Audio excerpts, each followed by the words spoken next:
What's going on, everybody? This is Afro Think Tank. Today, I want to talk about uh, basically land, right? And as of late, I see in the Gambia and Ghana and Tanzania and other places around Africa, some African Americans are having issues.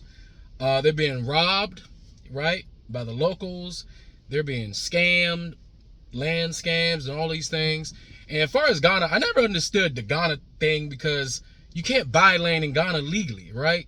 You can basically lease it, but you got people going over there buying land. So obviously, if they're over there buying land in a country that clearly states that you can't buy, but you can lease land, there's some dubious things happening, right? So if you start the process of moving to Africa and building your foundation on top of a dubious process, usually dubious things happen, right? And in the Gambia, I think the problem with the Gambia is people don't realize how small the Gambia is. It's a river. The Gambia itself should be Senegambia. That country it should just be a region of a bigger country. But because of the powers that be, it's a country. But it's very small, very very small. So having an influx of African Americans coming there with all their daggone money, that's gonna inflate the local economy. That's what happens. Like, for example, white Americans are flocking to Mexico City, because they're trying to get away from the high cost of living in California, Texas, and various other parts of America. And the local people are complaining that Americans with all their dollars are coming there and they're inflating the economy. Because if you're a business person, right, you set your prices based off what the local people usually can afford, what the local market is happening. But when you got foreigners coming in with all this extra cash, as a business owner, you're gonna be like, well, man, I got an opportunity to make some more money. So you start increasing your prices because you know they can afford it, right? You're trying to make money. But what happens is the local people get left out of the game because it's like, well, they can't afford it. So the business person makes money. He's like, yeah, times is great.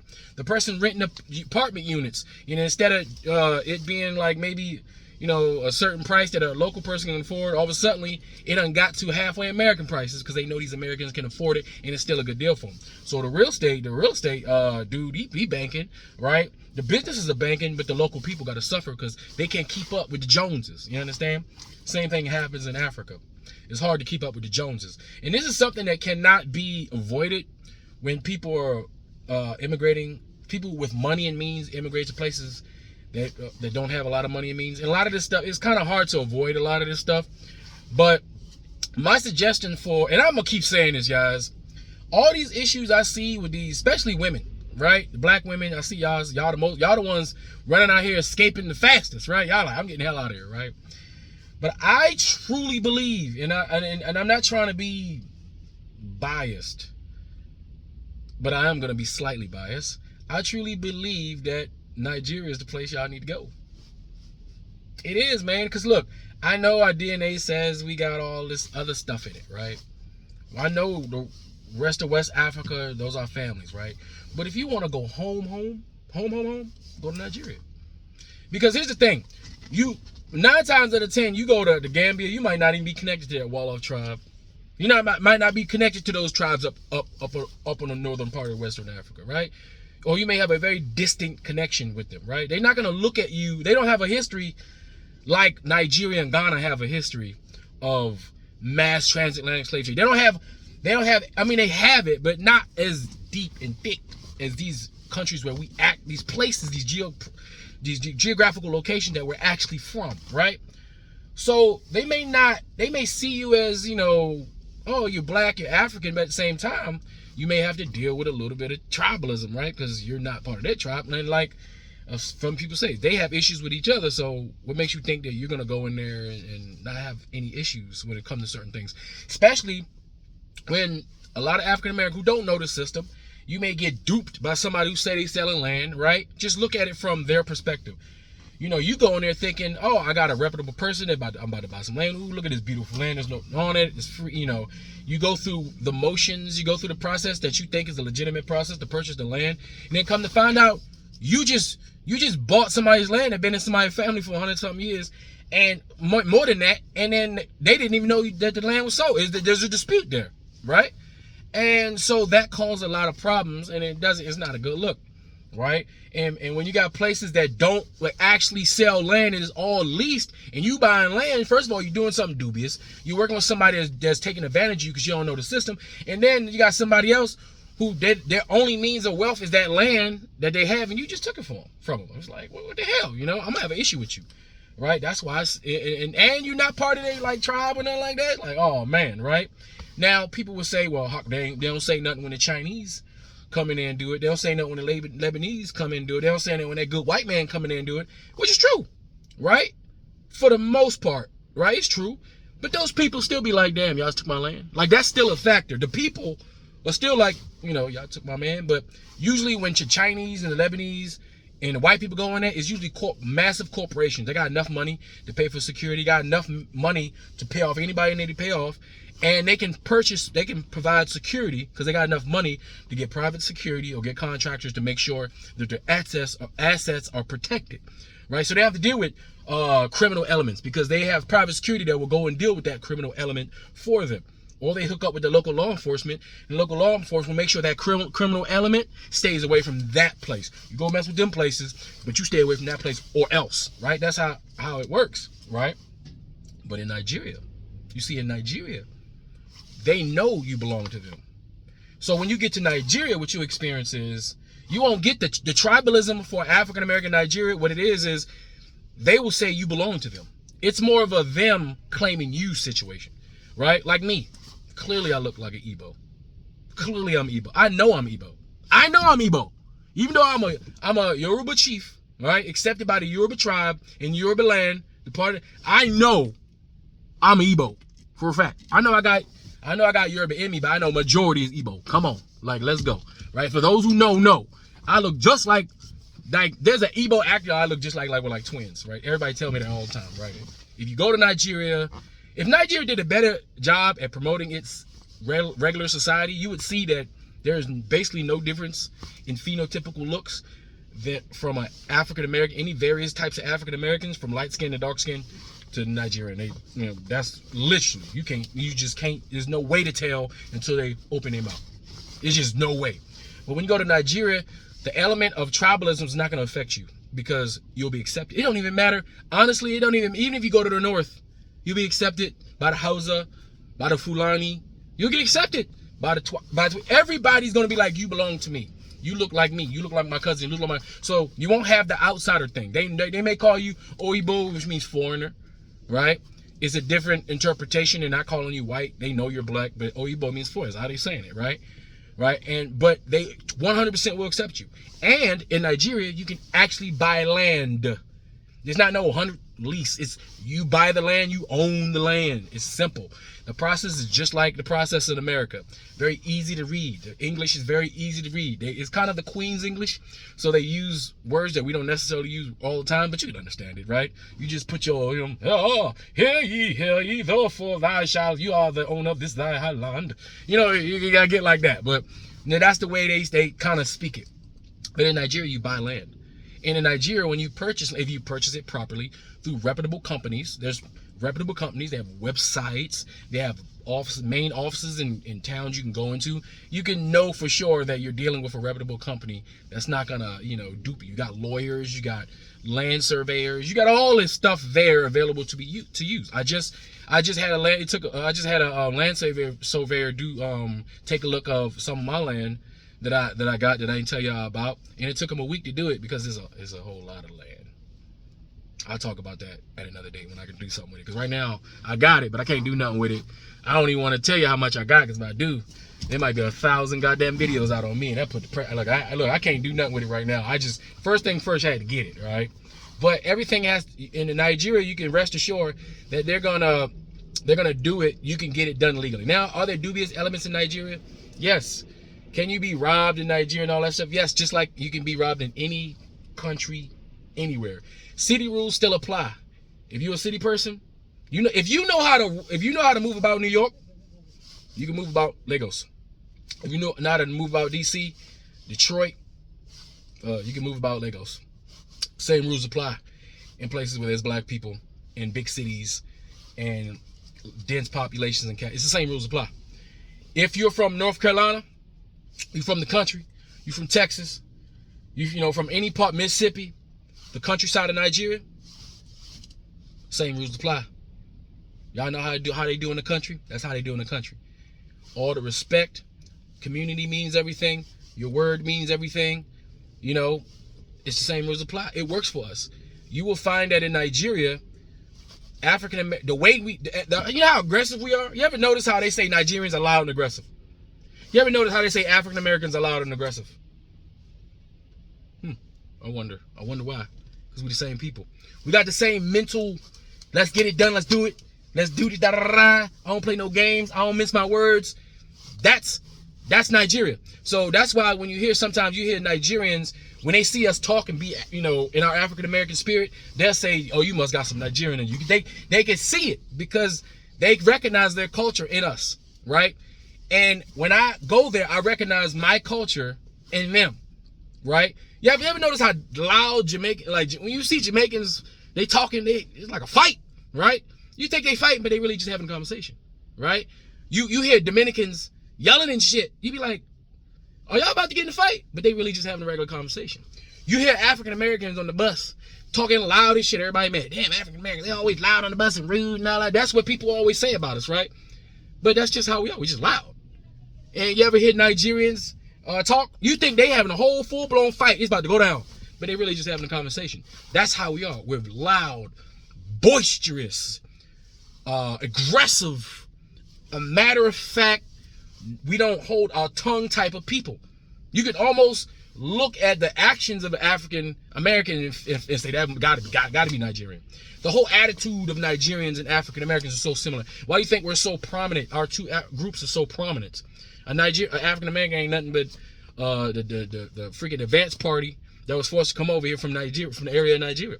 Nigerians are, like I said, those are all different types of people. But those types of people that live in this area, that place we call Nigeria, all of them in their communications with each other and their interaction with each other create this atmosphere that makes them have that type of, you know, bravado. That's the bravado we have. We got the same bravado.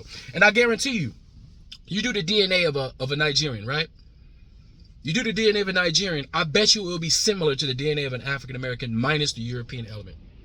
I'm talking about, so if a Nigerian did their DNA, it would be like, oh, part Akan, a part, you know, Sierra Leone, a part Cameroon, a part Southern Africa, a part this. It'll be the same thing because Nigerians are a collection of all Africans. You know, they've been melding over time. So like the DNA is almost the same minus the European element. In some cases, because there's still some European element in them. Sometimes they'll match up exactly. The only thing separating the Nigerian and the African American is the Atlantic Ocean. It's some water. That's it. You take that water away, bam. That's it. And you're not gonna have the same issues. Now you're gonna have, every country has their issues. Nigeria ain't perfect. You know, you're gonna have your issues like dealing with, you know, going through the airport, annoying, right? Other than really the airport, staying away from the northern states for right now, because they're just not the best place to be right now for everybody. Just like there's certain places in America that are just not the best place to be for anybody, right? I wouldn't recommend you go to certain places in Baltimore. I wouldn't recommend you go to certain places in New York if you're a foreigner. I wouldn't recommend you go to certain places in Chicago, certain places in Kentucky, Mississippi, Arkansas, Alabama. I would, matter of fact, I would tell the black person, I would tell you stay out completely away from the Midwest of the United States of America. I would say stay away from all of them states. If it's a white state, stay away from it. It's dangerous for you, right? And in Nigeria, I would recommend you stay away from the north. Not because it's dangerous to you specifically, because they have issues up there that you don't want to be caught in, or you won't want to be in the wrong place in the wrong time. Not you being targeted specifically, because nobody's going to know who the hell you are. They won't know you're an American until you open your mouth. You can literally just walk around any part of Nigeria. I can go to any part of Nigeria, any part. If I put the right hat, if I put my hair in a bun, put my right cap on, wear some Nigerian clothes, I'm just there. I'm like a ghost. I'm just like everybody else. Only time I'm recognized, because the thing is, I do have locks. So any Nigerian, and there are Nigerians with locks even in the villages, but it's rare, right? So when you see it, it's noticeable, right? And then the clothing that you wear, if it's any American type clothes, if it looks like uppity or something like that, you're gonna be noticeable if you're not wearing what they're wearing. But other than that, if you blend in, you fully can blend in. And I just think once Nigeria gets this shit together and they start really pumping out some advertisement, right, which they're starting to do. They got this brown card thing. that just came out. I'm actually got my customs dude. He works for Customs and Border Patrol in Nigeria. That's the guy that I go, when I need to get some stuff done, if I have to stay a little longer, hit him up, get my passport. I'm gonna, go down to the customs office and get my stuff done, stamped all proper. I like to do everything legitimate because my foundation got to be solid. I don't care how long it takes and how much it costs. Got to be solid. I don't care how long it takes. But they got this thing called the brown card, which is like it's almost like the right of return. They trying to be different from Nigeria, so they naming it a little differently, but it's kind of like their own version and they're kind of starting to roll out. And I don't have all the particulars because things run a little slow in Nigeria. We gotta let that part pan out, like in the administrative. Things run a little slow within the government, so kind of let that pan out and see what that look like. But I'm gonna take advantage of that. Oh yeah, best believe. So they're on the march to try to bring us over because they see what everybody's doing. And out of all the countries in Africa, Nigeria should have been the first one to do it if they had their shit together. Because there's more opportunities in Nigeria than there is in any place in Africa. There's more land. Like, you're not gonna have a problem stepping on anybody's toes buying land. Nigeria is vast. Their land is vast. And there's people that got so much land, they wouldn't mind selling the seed. When I buy land from the old guy that had been owning the land. That's how I do. From the guy themselves. I don't have to go to a broker because I've built the relationships to where people come to me trying to sell me their land. And I deny them. Oh, no, I'm not right now. Yeah, maybe I'll take a look at it. I'll look at it later. They come to me trying to sell me their land. Right? Not trying to sell somebody else's land, because I'd be damned. Right? Because I don't want to step on any local person's toes and take away something that's been, in their family for however many hundred years. As much right as I have to go there and get my piece of the pie on behalf of my ancestors that was abruptly taken and brought over here by some of those dubious individuals whose families are still over there right now, who have yet to be named, right? And they're probably still in charge and probably still taking advantage of the people right now, just like the same European families are doing the same thing, right? It's all the same families. If you think about it, it's all the same families. But, despite all of that, I don't want to step on any toes any local person. So I make sure I'm very careful when I purchase land that make sure I'm not buying nobody else's land. I'll take my time and let the word get out. So if anybody has a dispute, they'll come back and be like, yeah, hey, and if there's an issue, then I would deal with it then. But I don't have a colon. My thing, when I go there, I got an anti-colonizer mindset. You got to go to Africa with an anti-colonizing mindset. You got to go with an integrationist mindset. Now, I'm a proud African American. Even though I'm part of the Yoruba tribe, I'm part of the upper class of Yoruba land. I'm an African American who's a part of the Yoruba tribe. Who's a chief. I'm an African American chief who's a part of the Yoruba tribe, who's been embraced by the Yoruba people. So I don't have to give up who I am I can be two things at once. Two things you can have two identities at once. That's the fact. If some people don't believe that, but it's true. Right? But I just believe that, African Americans got to be a little bit more careful, slow down a little bit when it comes to going to these countries and buying land. And if you want to go to a country that is going to give you less issues, less problems, go to Nigeria. It's safe. I've never felt safer in my life. Nigeria is the safest place I've ever been to. Matter of fact, when crime happened in Nigeria, it's news. When crime happens in America, it's Monday, Tuesday, Wednesday, Thursday, Friday. It ain't even nothing. We're so desensitive to the crime, we don't even see it as anything spectacular. In Nigeria, when shit happens, that shit is crazy. And no matter what you see on the news that they use to exacerbate or to try to make Nigeria look really bad when any type of thing happens, just understand that anything that happens in Nigeria, as far as like gun violence, in America, that same day more people got killed by guns than anything that ever happened in Nigeria within that same day. Guaranteed you. I guarantee you. That's how violent America is. So don't think that there's the violence level that America is. No your African country compares. That's not at war. Compares to the violence and how dangerous it truly is just to be here in this country, in any part of this country. That's the truth. All right. But anyway, I just want you guys to, hey, if you want to go home, you want to go home to the tribes that your forefathers come from. Mostly you want to come where your DNA will resonate, where your personality will resonate, where your African American culture will be accepted fully, where you can fully embrace and integrate into a society without giving up your African American culture, where you can go ahead and flush through all the, but ain't nobody going to be dancing for your ass at the airport in Nigeria. All right? Ain't none of that pageantry shit is going to be happening in Nigeria. You're going to go to Nigeria and you're going to get the business. That's what it is. That's what I love about Nigeria. They ain't got time for that. You want that pageantry stuff? Go to a place that's designated for that. We have plenty of ceremonies, plenty of parties. You can see plenty of cultural, the breadth of Nigeria, the vast multicultures of Nigeria. You can see all the beautiful people, different types of looks. All that's there to be seen, but you ain't gonna have no gimmicks at the airport. Nah. You ain't gonna get, ain't no gimmicks at the airport. The only gimmicks is people talking about, hey, give me money, please. Can I get some money? Like, you like, no, with a big ass smile and go about your goddamn day. That's all you gotta do. That's what I do. I'm like, no, I ain't got no money. I love Nigeria. I ain't got no money. And I walk right by them. I ain't even gotta be disrespectful or rude. Because it ain't even like that, right? So, yeah, y'all just need to think about Nigeria.